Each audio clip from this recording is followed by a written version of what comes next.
आइए अब खबर विस्तार से। कर्नाटक विधानसभा चुनाव में कांग्रेस ने रिकॉर्ड जीत हासिल की है। पार्टी को जबरदस्त बहुमत हासिल हुआ। राज्य की 224 सदस्यीय विधानसभा सीटों में कांग्रेस को 135 सीटों पर जीत मिली। इस जीत के बाद अभी कांग्रेस आत्मविश्वास से लबरेज है, लेकिन फिलहाल बड़ा सवाल यह है कि पार्टी किसे कर्नाटक का सीएम बनाएगी। रिपोर्ट देखें।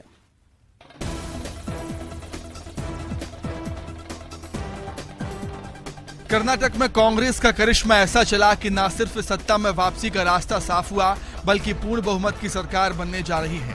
राज्य की 224 विधानसभा सीटों में से कांग्रेस की 135 सीटों पर विजय हुई।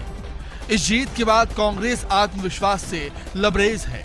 कर्नाटक जीत के बाद कांग्रेस की नजर अब दूसरे चुनावी राज्यों के साथ साथ 2024 के लोकसभा चुनाव पर भी है, लेकिन इससे पहले सबकी नजर इस बात पर है कि आखिर कांग्रेस किसी कर्नाटक का मुख्यमंत्री चुनती है। पार्टी में कर्नाटक के नए सीएम को लेकर मंथन शुरू हो गया है।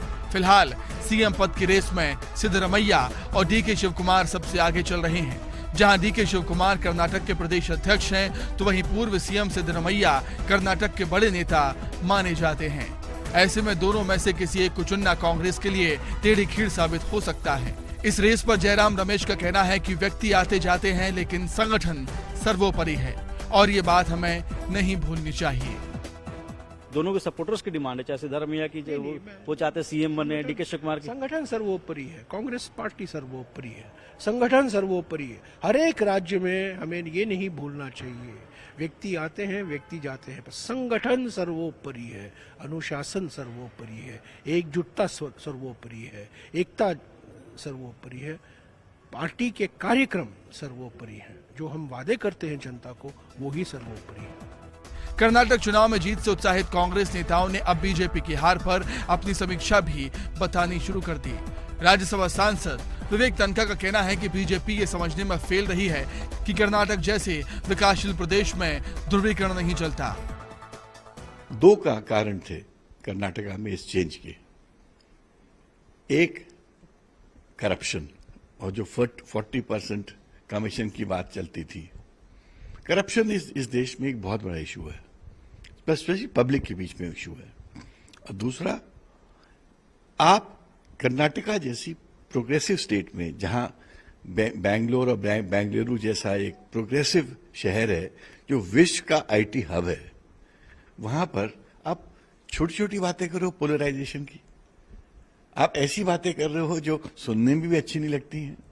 अरे यहां तो आप साइंटिफिक बातें करो, जॉब्स की बातें करो, जीडीपी की बातें करो, आप ग्रोथ की बातें करो, हेल्थ की बातें करो, एजुकेशन की बात करो। उधर बीजेपी का कहना है कि हार जीत तो परिणाम है, लेकिन कोशिश करना हमारा काम है। मध्य प्रदेश में कर्नाटक के इफेक्ट पर बीजेपी का दावा है कि इसका कोई असर नहीं पड़ेगा। देखिए, हार जीत परिणाम है, कोशिश करना हमारा काम है। पूरी ताकत के साथ हमारा प्रदेश नेतृत्व, केंद्रीय नेतृत्व और प्रत्येक कार्यकर्ता ने परिश्रम की पराकाष्ठा की। लोकतंत्र में जनता ही जनार्दन है। कांग्रेस का दावा है कि कर्नाटक की हवा दूसरे राज्यों की फिजा बदलेगी। बहरहाल क्रिकेट के मैदान और सियासी पिच पर कब खेल बदल जाए कहना मुश्किल है। दिल्ली से अशरफ काज़मी के साथ bureau report, news 18 Bhopal. Karnataka चुनाव में जीत का जबरदस्त उत्साह कांग्रेस में दिख रहा है। खास तौर पर छत्तीसगढ़ के कांग्रेस नेता इस जीत को टर्निंग पॉइंट के रूप में देख रहे हैं। कांग्रेस का दावा है कि कर्नाटक का परिणाम छत्तीसगढ़, मध्य प्रदेश और राजस्थान के लिए एक सिग्नल है। रिपोर्ट देखें।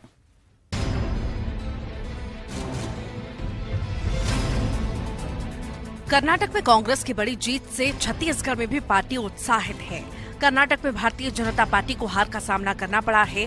सूबे की सत्ता अब कांग्रेस के हाथ में चली गई है।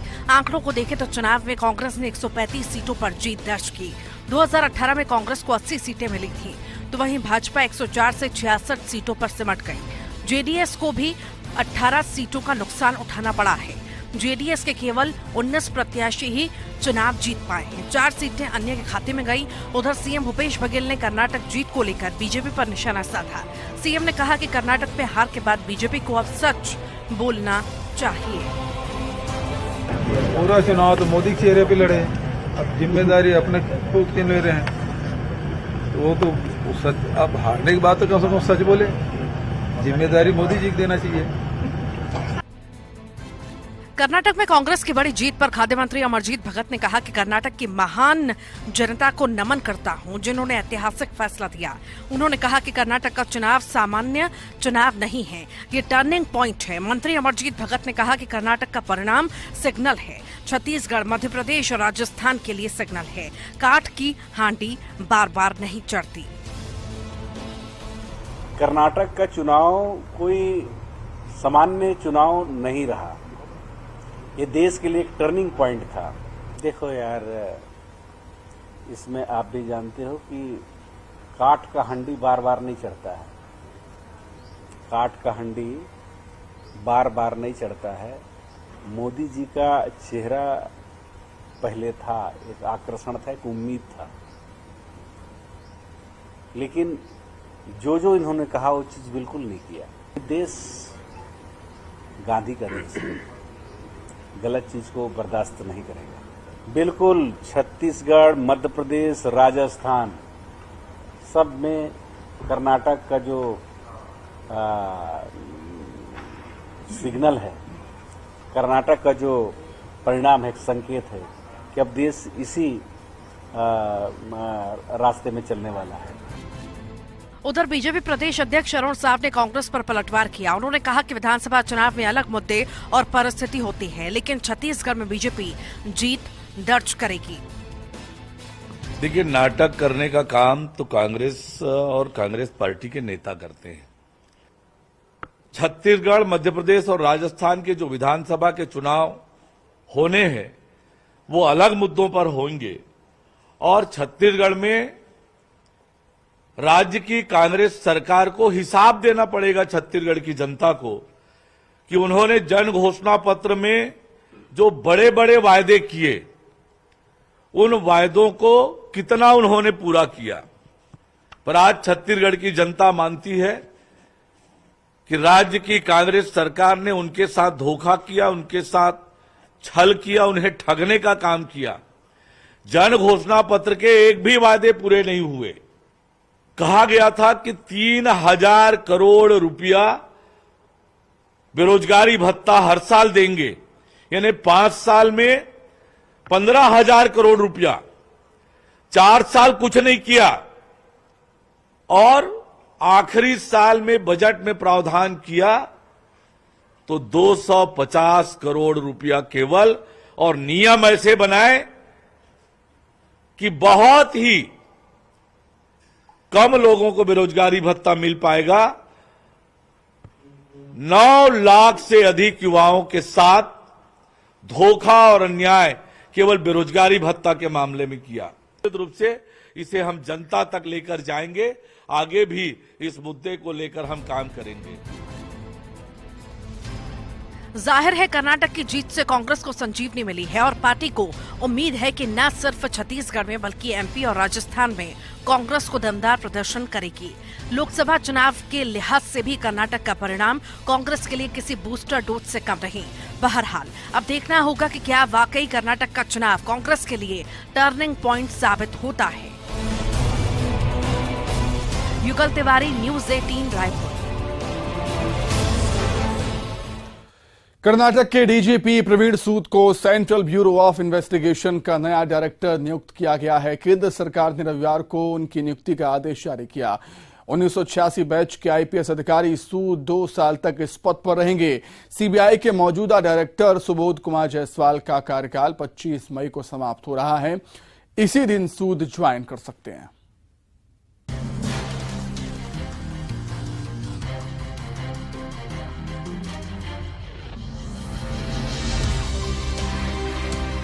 सीबीआई यानी सेंट्रल ब्यूरो ऑफ इन्वेस्टिगेशन के नए चीफ चुन लिए गए हैं। कर्नाटक के डीजीपी प्रवीण सूद को सीबीआई का नया डायरेक्टर नियुक्त किया गया है। 1986 में प्रवीण सूद सिर्फ 22 साल की उम्र में आईपीएस बने। उन्हें कर्नाटक कैडर मिला। अपने सर्विस के दौरान उन्होंने कर्नाटक में पुलिस विभाग की कई अहम जिम्मेदारियां संभाली हैं। सूद को 1996 में सीएम की ओर से गोल्ड मेडल मिल चुका है। इसके अलावा 2002 में पुलिस पदक और 2011 में विशिष्ट सेवा के लिए राष्ट्रपति की तरफ से पुलिस पदक दिया गया था। जून 2020 में प्रवीण सूद कर्नाटक के डीजीपी बनाए गए थे। सीबीआई के मौजूदा डायरेक्टर सुबोध कुमार जायसवाल का कार्यकाल 25 मई को समाप्त हो रहा है। उनके बाद सूद को 2 साल तक सीबीआई के डायरेक्टर की जिम्मेदारी दी गई है।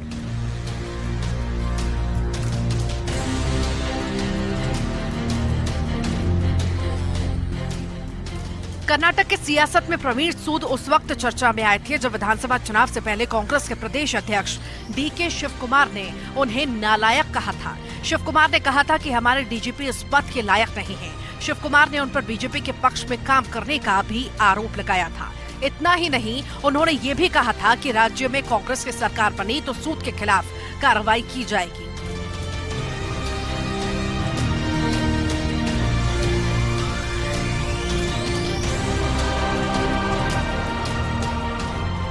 बहरहाल कर्नाटक विधानसभा चुनाव के नतीजे आने के अगले दिन हैं। राज्य के डीजीपी प्रवीण सूद को सीबीआई का नया डायरेक्टर नियुक्त किया गया है। केंद्र सरकार ने रविवार को उनकी नियुक्ति का आदेश जारी किया। प्रवीण सूद के नाम के चर्चा के लिए एक उच्च स्तरीय बैठक बुलाई गई थी। इस बैठक में प्रधानमंत्री मोदी, मुख्य न्यायाधीश DY चंद्रचूड़ के साथ ही विपक्ष के नेता अधीर रंजन चौधरी भी मौजूद थे। इस बैठक में शॉर्टलिस्ट नामों में से प्रवीण सूद के नाम पर सहमति बनी। Bureau report, news 18। राजधानी भोपाल में जाट समाज का महाकुंभ आयोजित किया गया। इस महाकुंभ के दौरान सीएम शिवराज सिंह चौहान ने वीर तेजाजी बोर्ड गठन करने का ऐलान किया है। साथ ही तेजाजी महाराज के निर्माण दिवस पर ऐच्छिक अवकाश का भी ऐलान किया। सीएम ने कहा, मध्य प्रदेश की स्कूलों में जाट समाज के इतिहास को भी पढ़ाया जाएगा। जाट समाज की भोपाल के भेल दशहरा में रविवार को जाट महाकुंभ का आयोजन किया गया। इस महाकुंभ में प्रदेश के कोने कोने से बड़ी संख्या में जाट समाज के लोग पहुंचे। जाट महाकुंभ में बतौर मुख्य अतिथि सीएम शिवराज सिंह चौहान भी शामिल हुए। सीएम के अलावा कृषि मंत्री कमल पटेल, अभय सिंह चौटाला, विक्रम वर्मा समेत कई जाट नेता इस महाकुंभ में शिरकत करने के लिए पहुंचे। पूर्व सीएम कमलनाथ ने भी इस महाकुंभ में शिरकत की।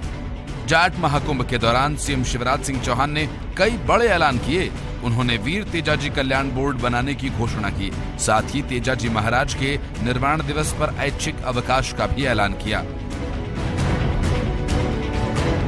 वीर तेजस्वी बचन के सच्चे, अब मुझे आप सब जानते वो घटना नाग में जब वीर तेजाजी को डसने की बात कही तो पहले कहा कि देखो मैं बचन का पक्का हूं, पहले गौ हत्या हो रही है वहां गौ की रक्षा करूंगा और बाद में मैं खुद आऊंगा और तुम मुझे डस लेना।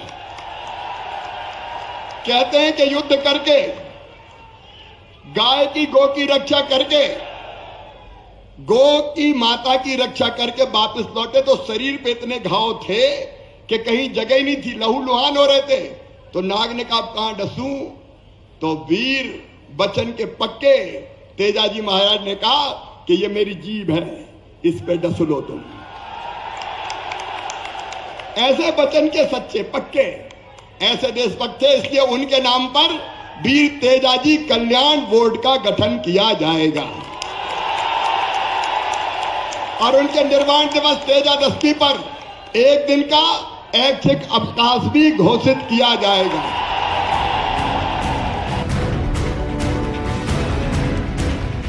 सीएम शिवराज ने कहा कि जाट समाज का उद्गम भगवान शिव की जटाओं से हुआ है।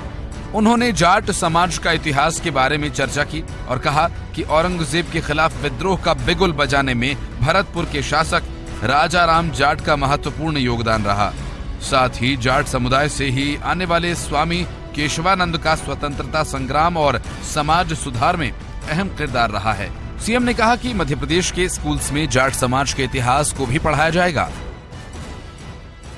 जाट समाज की उत्पत्ति कहते हैं भगवान शिव की जटाओं से ही हुई है।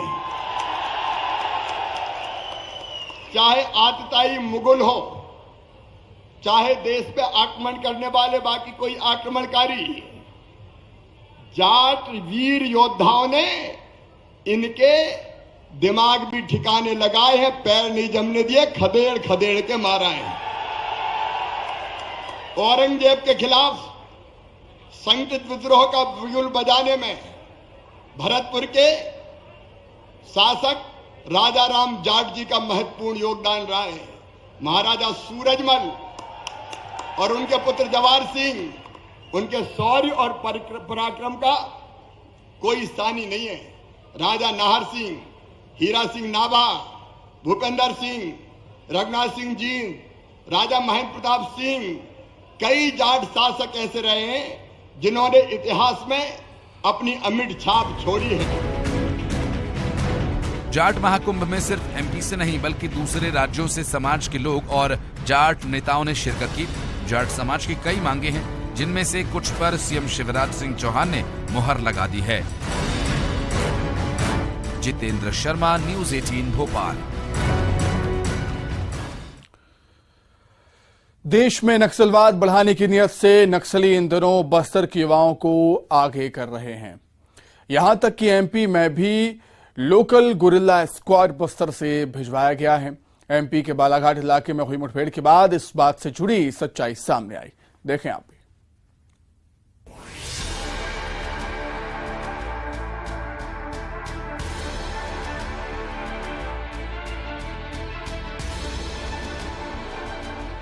नक्सली इन दिनों बस्तर के युवाओं को नक्सल संगठन से जोड़ने और उनसे पूरे देश में नक्सलवाद फैलाने की कवायद में जुटे हैं। बीते 1.5 सालों में एमपी के बालाघाट इलाके में हुई 4 मुठभेड़ों में 8 नक्सली मारे गए, जिनमें से 6 बस्तर के रहने वाले थे। 22 अप्रैल की तड़के 3 बजे एमपी के हॉक फोर्स ने बालाघाट जिले के घड़ी थाना क्षेत्र अंतर्गत कदला के जंगल में मुठभेड़ के दौरान 2 महिला नक्सलियों को ढेर कर दिया था। इनके पास से हथियार भी रिकवर किए गए थे। सुनीता और सरिता के मारे जाने के साथ इस बात का खुलासा हुआ था कि वे एमपी में संगठन विस्तार का काम कर रही थी। दोनों बस्तर की ही रहने वाली थी।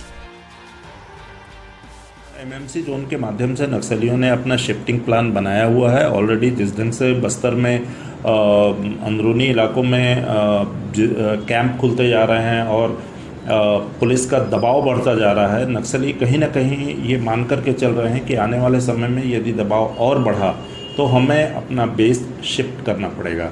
इसलिए नक्सलियों के लिए ये एक बेहतर विकल्प है, क्योंकि पहले बालाघाट, गोंदिया और जबलपुर, मंडला, कान्हा और छत्तीसगढ़ का जो इलाका है लगा हुआ, इन इलाकों में नक्सलियों का अच्छा खासा बेस रहा है और नक्सली अब उसी के तहत जाकर के वहाँ पर अपनी स्थितियों को मजबूत कर रहे हैं। दरअसल छत्तीसगढ़ और महाराष्ट्र में पुलिस लगातार नक्सलियों पर दबाव बनाए हुए है। यही वजह है कि नक्सली नया एमएमसी जोन बनाकर मध्य प्रदेश में नया कॉरिडोर तैयार करने की जुगत लगा रहे हैं। इससे नए इलाकों में विस्तार होगा और 2 राज्यों में दबाव झेल रहे नक्सलियों को यहां शिफ्ट कर संगठन विस्तार करने से नए क्षेत्र में विस्तार हो पाएगा। पुलिस अधिकारी भी युवाओं से अपील कर रहे हैं कि वे रिहेबिलिटेशन पॉलिसी का लाभ लेकर समाज की मुख्य धारा में वापस लौट आएं, वरना इसका अंजाम बुरा हो सकता है। कुछ वर्ष पूर्व में प्रतिबंधित एवं गैर कानूनी सीपीएम माओवादी संगठन द्वारा छत्तीसगढ़, महाराष्ट्र, मध्य प्रदेश के सीमावर्ती इलाका में एमएमसी जोन के नाम पर एक नवीन जोनल कमेटी गठित की गई थी। उस जोनल कमेटी के लिए अधिकतम दक्षिण बस्तर इलाका, खासतौर पर बीजापुर के गंगलूर क्षेत्र और बासागुड़ा क्षेत्र से माओवादी कैडर को रिक्रूट करके उन्हें उधर इस इलाका में सक्रिय रूप से कई प्रकार का हिंसात्मक गतिविधि में शामिल किए गए थे। और कभी भी मुठभेड़ होते हैं, इन माओवादी कैडर को टॉप लीडरशिप द्वारा एक ह्यूमन शील्ड के रूप में इस्तेमाल करके, जो एक फुट सोल्जर के रूप में उनका सामने कर बाकी सीने माओवादी कैडर्स जो मुठभेड़ के दौरान जंगल के आड़ लेकर भाग जाते हैं और मुठभेड़ के पश्चात तब डेड बॉडी रिकवर हो जाते हैं। उसमें देखा जाता है अधिकतम जो डेड बॉडीज है जो बीजापुर और गंगलूर के इलाका का पाए जाते हैं। इस प्रकार की परिस्थिति को देखकर हम लगातार जो अपना क्षेत्र के जो माओवादी कैडर के परिजन से अपील की जा रही है, ताकि उस इलाका में जो सक्रिय रूप में अभी भी कार्यरत जो माओवादी है वापस आकर छत्तीसगढ़ शासन के आत्मसमर्पण एवं पुनर्वास पॉलिसी का फायदा उठाकर आत्मसमर्पण करे और हिंसा छोड़कर एक सामान्य जीवन जीने के लिए जो भी आवश्यक सहायक होगा प्रशासन से और पुलिस से उनके की जाएगी। इसी अपील को लगातार हम लोग माओवादी संगठन की जो कैडर्स की परिजन के सामने रखते आ रहे हैं।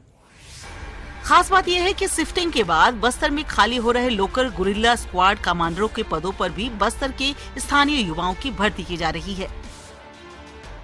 इस बार टीसीओसी में जिन नए लड़ाकों की भर्तियां की गई थी, उन्हें दक्षिण बस्तर के एलजीएस में स्थान दिया जा रहा है। सूत्र बता रहे हैं कि एमपी में कॉरिडोर बनाने की जिम्मेदारी दक्षिण बस्तर की लीडरशिप को सौंपी गई है और एक लोकल गुरिल्ला स्क्वाड में 10 से 12 लड़ाके होते हैं। जिन्हें छोटी छोटी घटनाएं कर दहशत फैलाने में माहिर माना जाता है। Bureau report, news 18। ग्वालियर में मदर्स डे के दिन बेटे बहू से प्रताड़ित हो रही एक मां को पुलिस ने इंसाफ दिलाया। पुलिस के घर पहुंचते ही 3 साल से अपनी मां को प्रताड़ित करने वाले बेटे बहू उसके पैर दबाने लगे और जीवन भर मां की सेवा करने की कसम खाई। ये आपको दिखाएंगे। और आज मदर्स डे पर न्यूज़ 18 सलाम करता है सभी माताओं को, और साथ ही आपसे आज के दिन हम लेना चाहते हैं एक वादा भी कि मां शब्द का सम्मान करेंगे, अपमान नहीं। मुहिम के बारे में और ज्यादा जानने के लिए आइए हमारे मेटावर्स में, जहां एक नया अनुभव आपका इंतजार कर रहा है। जुड़ने के लिए स्क्रीन पर दिए गए QR कोड को स्कैन करें या www.nw18metaverse.com वेबसाइट पर लॉगिन करें। सभी माताओं को न्यूज़ 18 की तरफ से हैप्पी मदर्स डे। इसी के साथ ही फिलहाल इस बुलेटिन में इतना ही। खबरें लगातार जारी